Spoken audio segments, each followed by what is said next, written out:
கிருஷ்ணகிரி மாவட்டம் தேன்கனிக்கோட்டை அருகே வனப்பகுதியிலிருந்து வெளியேறிய 8 காட்டு யானைகள் கங்கனப்பள்ளி கிராமம் வழியாக சுற்றித் திரிவதால் யானைகளை விரட்ட முயற்சியில் வனத்துறையினர் ஈடுபட்டிருக்கிறார்கள். இதுகுறித்த கூடுதல் விவரங்களை தர இணைகிறார் செய்தியாளர் ஆனந்த் பாபு அவரிடம் பேசலாம்.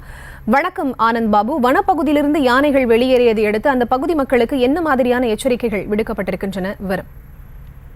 வணக்கம் பரிதா. ஒசூர் அடுத்த தேன்கனிக்கோட்டை அருகே கும்லாபுரம் வனப்பகுதி ஒட்டிய கங்கனப்பள்ளி என்னும் இடத்தில் தற்போது 8 காட்டு யானைகள் முகாமிட்டிருப்பதால் அந்த காட்டு யானைகள் கிராம பகுதிகளுக்கு இடம்பெயராத வகையில் வனத்துறையினர் தொடர்ந்து யானைகள் கண்காணித்து வருகிறார்கள்.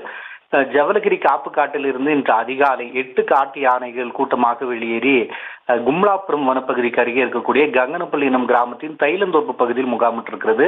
இந்த யானைகள் அருகே இருக்கக்கூடிய விளைநிலங்களுக்கோ கிராம பகுதிகளுக்கு செல்லாதவாறு தொடர்ந்து 10க்கும் மேற்பட்ட வனத்துறையினர் இந்த காட்டு யானைகளை கண்காணித்து வருகிறார்கள். தற்போது கிராம பகுதியில் இந்த காட்டு யானைகள் சுற்றி வருவதால் கும்லாபுரம் மற்றும் தளி சுற்று வட்டார கிராம பகுதியை சேர்ந்த பொதுமக்கள் ஆடு மாடு மேய்ச்சலுக்கு வனப்பகுதிக்கு செல்ல வேண்டாம், காட்டு யானைகளை கண்டால் வனத்துறையினருக்கு தகவல் தெரிவிக்க வேண்டும் எனவும் இரவு நேர விளைநேர காவலுக்கு செல்ல வேண்டாம் என தொடர்ந்து வனத்துறையினர் பொதுமக்களுக்கு எச்சரிக்கை விடுத்தும் தொடர்ந்து அந்த 8 காட்டு யானைகளை தைலந்தோப்பில் இருக்கக்கூடிய யானைகளை வனத்துறையினர் கண்காணித்து தற்போது நண்பகலுக்கு பிறகு இந்த காட்டு யானைகளை கும்லாபுரம் வனப்பகுதிக்கு விரட்டியும் அங்கிருந்து அடர் வனப்பகுதிக்கு விரட்டும் பணியில் ஈடுபட்டிருக்கிறார்கள். தற்போது கும்லாபுரம் மற்றும் அதன் சுற்றியுள்ள கிராம பகுதி மக்களுக்கு வனத்துறையினர் பாதுகாப்பாக இருக்குமாறு எச்சரிக்கை விடுத்து வருகிறார்கள். பரிதா.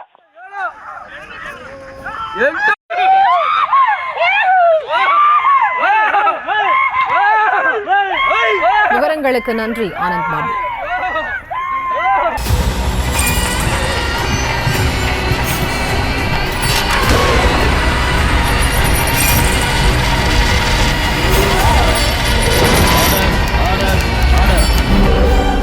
குற்றங்களின் மறுபரிமாணம் நிகழ்தகவு நமது நியூஸ் தமிழ் தொலைக்காட்சியில் விரைவில்.